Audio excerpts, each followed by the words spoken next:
O vestiário do Argentinos Júniors cheirava a suor, esperança e sonhos baratos. Entre dezenas de garotos que se empurravam para alcançar os chuteiros velhos pendurados nas paredes descascadas. Um menino de 15 anos amarrava suas travas com uma determinação que fazia seus dedos tremer. Tinha acabado de assinar seu primeiro contrato profissional. Diego Armando 300 pesos por mês.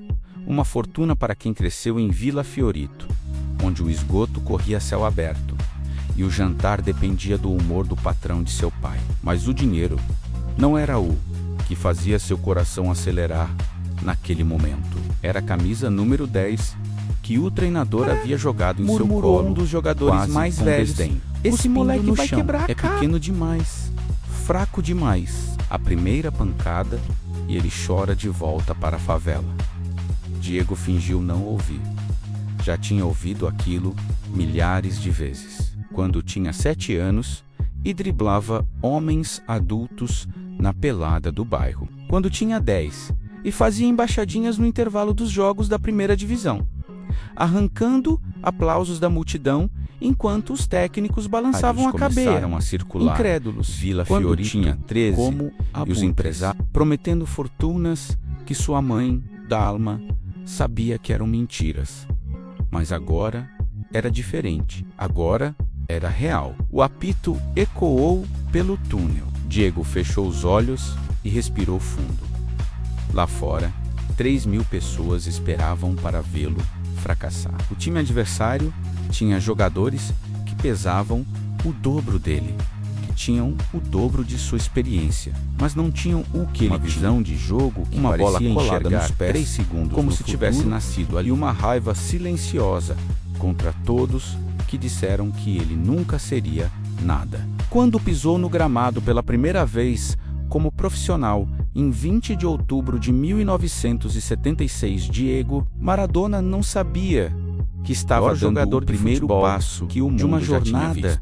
Não sabia que aquela camisa 10 pesaria como uma coroa de espinhos. Não sabia que a glória e a destruição andariam de mãos dadas em sua vida. Mas naquele momento, com o sol batendo em seu rosto e a grama úmida sob suas chuteiras, Diego sabia apenas uma coisa.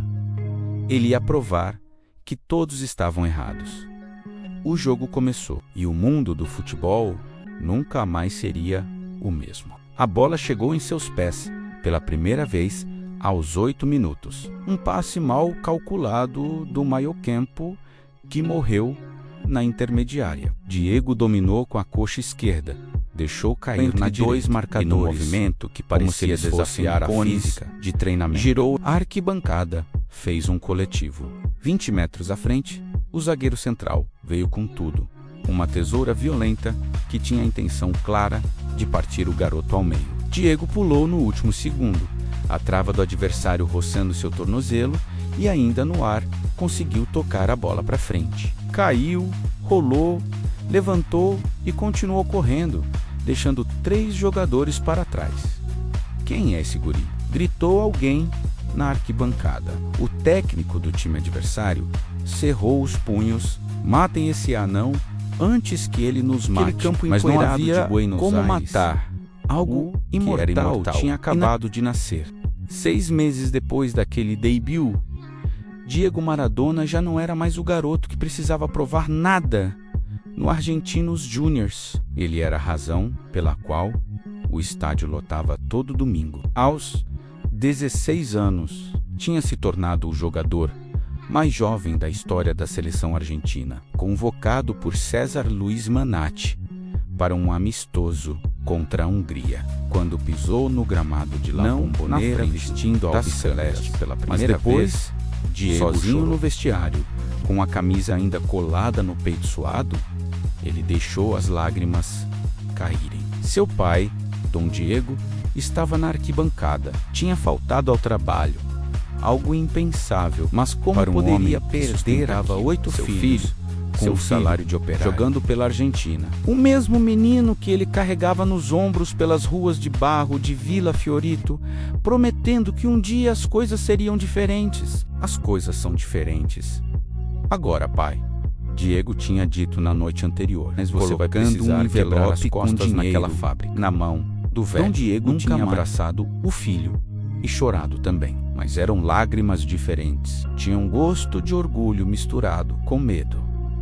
Porque ele conhecia quando você vem de onde eles vinham, melhor quando você subitamente tem sabia que todo mundo quer. Os lobos aparecem e eles não vêm sozinhos. Os lobos já estavam circulando. George Sitterspiller foi o primeiro a chegar. Um empresário jovem articulado que falava de contratos milionários e transferências para a Europa com a desenvoltura de quem já tinha vivido aquilo 1000 vezes, mesmo que fosse tudo mentira. Mesmo que ele estivesse apenas alguns passos à frente de Diego na escalada, desde a miséria. E numa noite tinha algo de que a família Maradona 77, depois de uma sequência de promessas e um contrato que ninguém na família conseguia entender completamente, Jorge se tornou o empresário oficial de Diego. Ele vai cuidar de você, Dalma disse ao filho, embora seus olhos dissessem que ela não tinha certeza de nada. Sorroguebola, Big Tos, deixa como ele jogou o resto em 1978. E Diego jogou a Copa do Mundo. Seria na Argentina. O país inteiro vivia num delírio nacionalista, alimentado pela ditadura militar de Videla. Uma forma conveniente de fazer o povo esquecer os desaparecidos, as torturas, o sangue que escorria nas salas escuras da ESMA. Futebol sempre foi ópio, era de qualidade para as massas argentinas. Diego tinha 17 anos e era, sem discussão, o melhor jogador do país. Driblava 5, 6 adversários, como se estivesse brincando com crianças. Marcava gols impossíveis. Criava jogadas que faziam Maradona perderem o salvador das manchetes dos jornais gritar. César Menatti tinha outros planos. Você não vai para a Copa, o treinador disse, 2 semanas antes do torneio começar. A sala estava em silêncio. Diego sentiu o chão sumir debaixo de seus pés. Como assim eu não vou? Eu sou o melhor jogador que você tem. Você é muito jovem. A pressão vai te destruir. Estou te protegendo.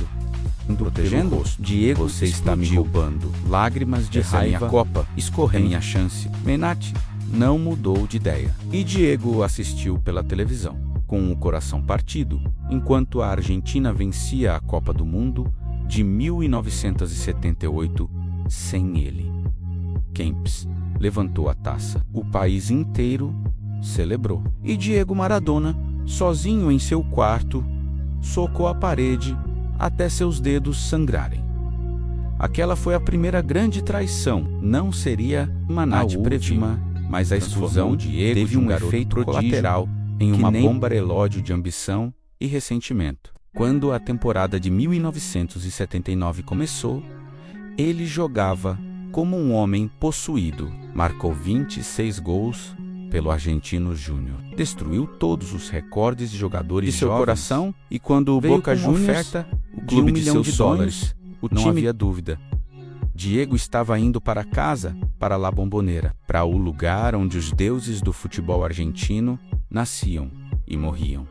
Ele estava não era um som humano, imortal. Era algo primordial, visceral. Bombonera rugia, como se 60.000 almas tivessem se fundido numa única entidade sedenta por sangue e glória. Diego Maradona, agora com 21 anos, e a camisa azul e ouro do Boca Juniors colada ao corpo, olhou para a arquibancada e sentiu que finalmente estava onde deveria estar.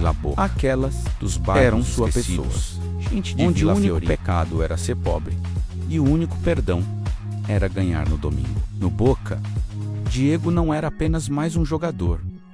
Ele era um Messias. Em sua primeira temporada, 1981, o Time conquistou o campeonato argentino. Diego marcou gol contra o River, distribuiu assistências impossíveis, o rival, e numa partida memorável, Milionários do outro lado da cidade. Ele humilhou 3 defensores com um drible que ficaria na memória coletiva argentina para sempre. O estádio explodiu. Homens crescidos choraram. E naquele momento, Diego deixou de ser apenas Diego. Ele se tornou o D10S, Deus com camisa 10. Mas os deuses tem um preço a pagar, e a conta estava sendo preparada nas sombras. As noites em Buenos Aires eram longas e perigosas. Após os jogos, Diego e seus amigos de infância, menos os Cebolitas, que ele nunca abandonou, mesmo quando se tornou milionário, saíam para celebrar. Whisky, mulheres, Jorge Sitterspeller, seu empresário, quando o aparecia sol com já estava contratos alto. Cada vez mais gordos, números que faziam a cabeça girar, mas também aparecia com amigos novos, gente de terno, sorriso fácil, olhos mortos, gente que sussurrava sobre investimentos e oportunidades e uma coisa aqui que vai te fazer sentir melhor que qualquer gol. É só cocaína. Hermano, um deles disse numa noite de 1982, todo mundo usa, estendendo uma nota enrolada, te deixa focado. Diego olhou para a linha branca. Tinha 21 anos, era campeão argentino, tinha dinheiro que nunca sonhou ter. Sua mãe tinha uma casa de verdade agora. Seus irmãos não passavam fome. Ele tinha cumprido todas as promessas que fez quando era criança. Mas ele não sabia disso ainda. Não podia machucar. Cheirou, certo? E sentiu o céu abrir dentro de sua cabeça. Semanas depois, a Copa do Mundo de 1982 começava na Espanha. O capitão da seleção argentina, Manati, não podia deixá-lo de fora. A esperança de um país era que esperava ver seu Deus repetir o milagre de 1978. Menos, mas agora com ele em campo. A expectativa era sufocante. Cada passo de Diego era analisado, cada palavra interpretada. A imprensa mundial tinha descoberto o novo Pelé, embora Diego odiasse essa comparação. Não quero ser o novo ninguém, ele rosnou para o jogo contra a Bélgica. Quero ser o primeiro Maradona. 6 faltas violentas nos primeiros 15 minutos. O árbitro não marcou nenhuma. Diego continuou se levantando, continuou jogando, mas tinha sangue escorrendo pela canela e uma raiva crescente. Eles iam tentar quebrá-lo, e quase conseguiram. No jogo contra a Itália, menos que tinha Gentile, um zagueiro cuja única função era destruir Diego, foram 23 faltas. 23. Algumas delas tão brutais que arrancaram gritos da arquibancada. Segurou seu braço, pisou em seu tornozelo, não fez nada. Puxou e Diego, pela primeira vez em sua carreira, explodiu. Aos 40 minutos do segundo tempo, depois de mais uma falta covarde, ele levantou, que estava marcando ele com a mesma violência. Cartão vermelho, expulsão, humilhação global. A Argentina foi eliminada e Diego voltou para Buenos Aires como um vilão, não como um herói. As manchetes eram cruéis. Maradona, o fracasso, o Messias que traiu a Argentina, mimado e violento. Ele trancou-se em casa por 3 dias. Não atendia telefonema, não abria a porta. Apenas bebia e chorava e socava paredes. A cocaína, que antes era ocasional, só começou a se tornar frequente. Mas o futebol, para esquecer, não esquece ninguém. E a vida tinha outros planos para Diego Maradona. Em julho de 1982, o Barcelona, milhões de dólares, dos maiores clubes do mundo, recorde, ofereceu. Diego assinou o contrato ainda com as feridas da Copa abertas, achando que a Europa seria seu recomeço. Sua redenção, a Espanha o esperava com os braços abertos, mas também com facas escondidas nas costas. No Camp Nou, Diego foi apresentado para 120 mil pessoas. Ele chorou de novo.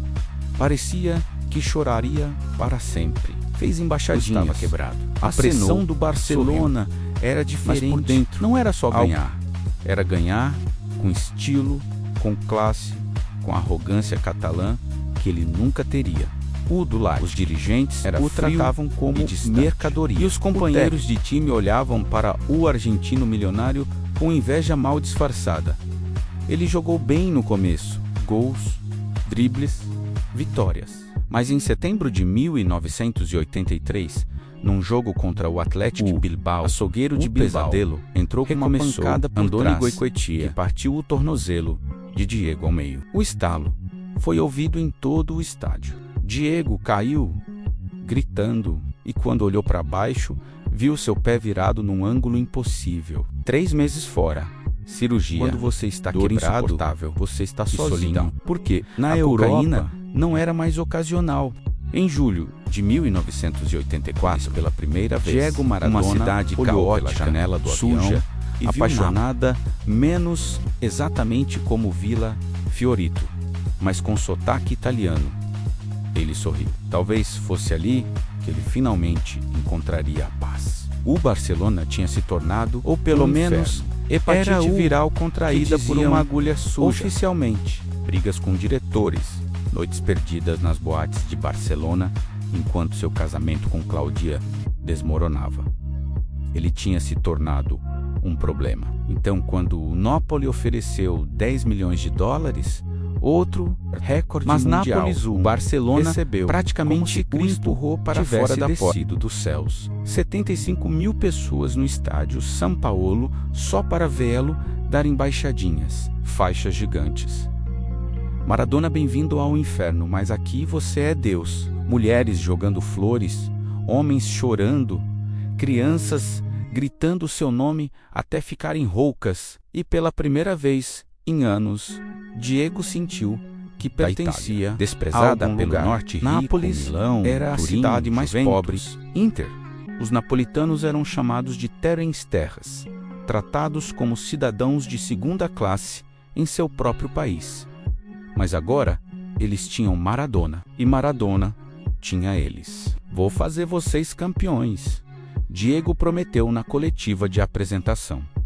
Os jornalistas riram. Nápoles nunca tinha vencido os primeiros anos. Nunca. Foram de construção. Mas Diego, o time era medíocre.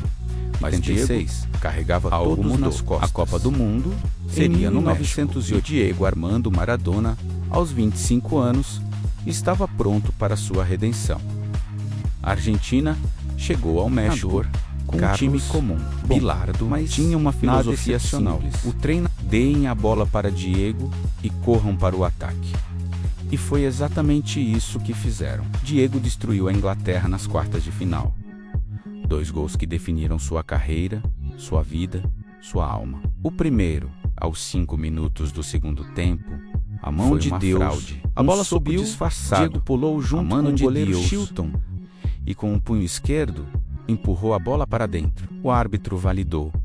A Inglaterra protestou. Diego fingiu inocência, mas depois, no vestiário, riu como um demônio. Foi um pouco a mão de Deus, com aquele sorriso Um pouco a mão de menino de Diego. travesso, de Ele Vila diria mais tarde. Fiorito.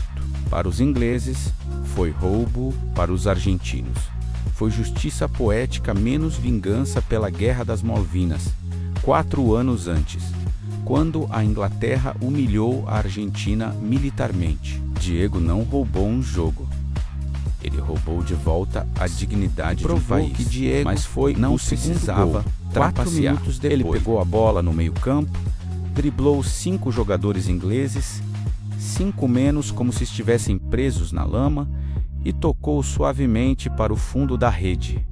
Gol. 56 Que gol. metros, Que 10 gol. segundos. Gol. Quero Pura chorar. arte. Deus santo! Viva o futebol! Gritou um narrador argentino, Vitor Hugo Morales, numa transmissão que se tornaria tão lendária quanto o próprio gol. O mundo inteiro assistiu e o mundo inteiro percebeu. Era Maradona, o melhor jogador. Não era apenas o melhor jogador da contra a Alemanha. A Argentina venceu por 3-2. Diego deu assistência para o gol da vitória. E quando o apito final soou, ele caiu de joelhos e chorou. Chorou por Vila Fiorito, que lhe roubaram seu pai, pela todas Copa as de pancadas, 1900, as traições, as noites perdidas. Ele tinha se tornado imortal. De volta a Nápoles, a cidade inteira parou. 100 mil pessoas nas ruas. Diego desfilou num carro aberto, a taça erguida, enquanto confetes caíam do céu. E ali, no meio daquela loucura, ele fez a promessa de novo. Agora vou fazer vocês campeões da Itália. O Napoli venceu o Scudetto em 1987, pela primeira vez na história. Diego marcou gols impossíveis, deu assistências mágicas carregou o time nas costas quando todos estavam exaustos. Nápoles explodiu em festa. Pessoas pintaram murais, construíram altares em sua homenagem, batizaram filhos, mas a glória tinha um preço. E o preço estava sendo cobrado em pó branco. As noites de Diego em Nápoles eram longas e destrutivas. A Camorra menos a máfia napolitana menos o havia adotado. Eles o levavam para festas em mansões escondidas, onde a cocaína corria livre e as mulheres eram abundantes. Diego, que nunca soube dizer não, mergulhou de cabeça. Claudia, sua esposa, estava em Buenos Aires com as filhas. Ele estava sozinho. E quando você está sozinho no topo do mundo, você se perde. Rodeado de vampiros que querem sugar até a última. A Copa do Mundo voltou, desta vez, na Itália. E o destino, com seu senso de humor cruel, colocou a final em Roma, Argentina contra a Alemanha. De novo, mas este não era o mesmo Maradona de 1986. Ele estava inchado, lento, viciado. Carregou a Argentina até a final na base da vontade pura, num pênalti, mas seu corpo duvidoso nos últimos minutos. Diego chorou de novo, mas desta vez eram lágrimas de raiva, não de alegria. E quando a banda tocou o hino alemão, ele xingou as câmeras e cuspiu no chão. O mundo viu, e o mundo começou a odiar Diego Maradona. Bloco 5 menos a queda e o legado. O fim começou com um teste de urina em 17 de março de 1991. Estava no auge de sua fama em Nápoles. Diego Maradona, 2 títulos italianos, uma Copa da UEFA, ídolo absoluto de uma cidade inteira. Mas quando os resultados do teste voltaram positivos para a cocaína, o castelo de cartas desmoronou em questão de horas. Suspensão de 15 meses. Manchetes em todos os jornais do mundo. A FIFA, hipócrita como sempre, fingia choque menos. Estavam usando como se drogas não soubessem que metade dos craques do futebol mundial era diferente. Diego vendia jornais. Diego dava ibope. Então fizeram dele um exemplo. Pior ainda, a máfia napolitana, que durante anos o tinha protegido e fornecido drogas, ligações no meio da agora noite. Queria seu pagamento. Você nos deve, Diego. Ameaças veladas. Nós sempre cobramos nossas dívidas. Ele fugiu de Nápoles como um ladrão na calada da noite, deixando para trás a cidade que o amou mais do que qualquer outra. De volta à Argentina, Diego era um homem quebrado, gordo, viciado, paranoico. Sua carreira parecia acabada, mas em 1993, numa demonstração impossível de resiliência, ele voltou a jogar, primeiro no Sevilla, na Espanha, depois no Newell's. Eram mais lentos na Argentina, o corpo mais pesado, não era mais o mesmo. Quando os dribles em lampejos de genialidade, o velho Diego aparecia. E o mundo lembrava por que ele tinha sido Deus. A Copa de 1994 seria sua última chance de redenção. Os Estados Unidos.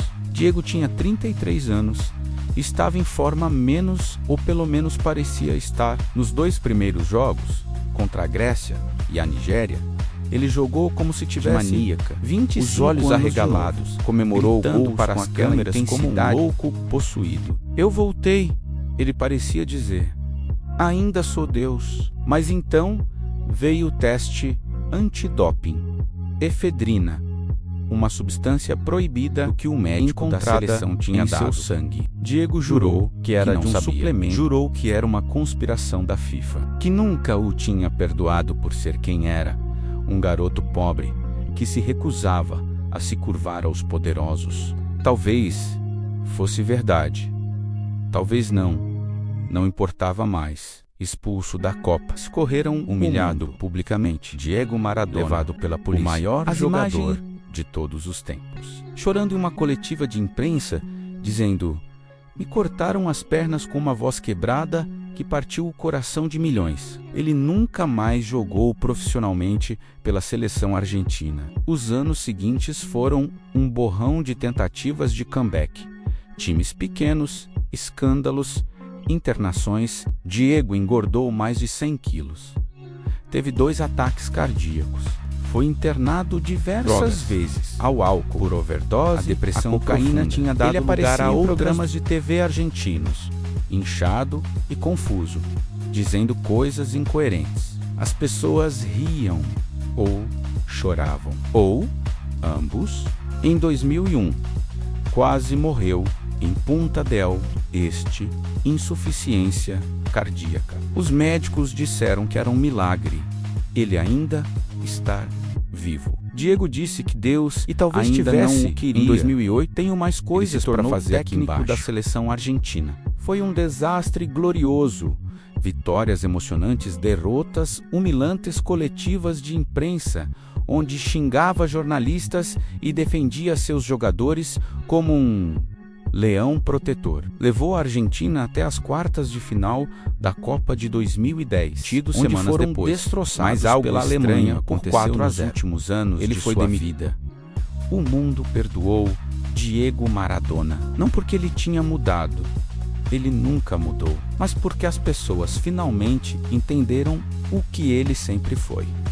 Um homem imperfeito que carregou os sonhos de milhões nos ombros, que pagou um preço brutal por isso. Ele continuou mesmo sendo o garoto de Vila Fiorito, nunca perdeu, que xingava a FIFA, que defendia Fidel Castro e criticava o imperialismo americano, que abraçava ditadores e era amigo de revolucionários.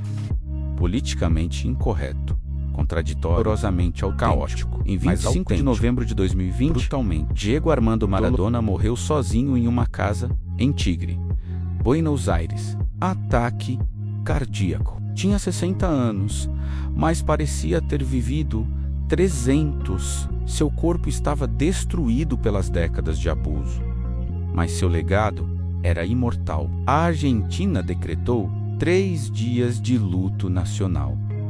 Milhões choraram nas ruas.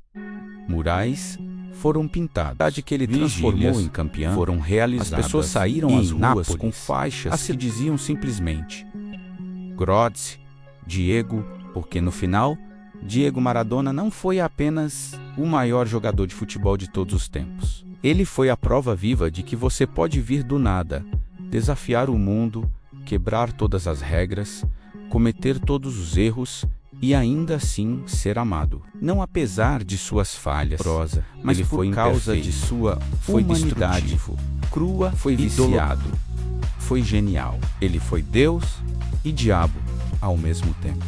E quando aquele garoto de 15 anos pisou no gramado do Argentinos Juniors em 1976, com uma camisa 10 nos ombros e fogo nos olhos, ele não sabia que estava começando uma jornada que mudaria o futebol para sempre. Uma jornada de glória impossível e dor indescritível. Mas ele sabia uma coisa: ia provar que todos estavam errados. E provou para sempre. D10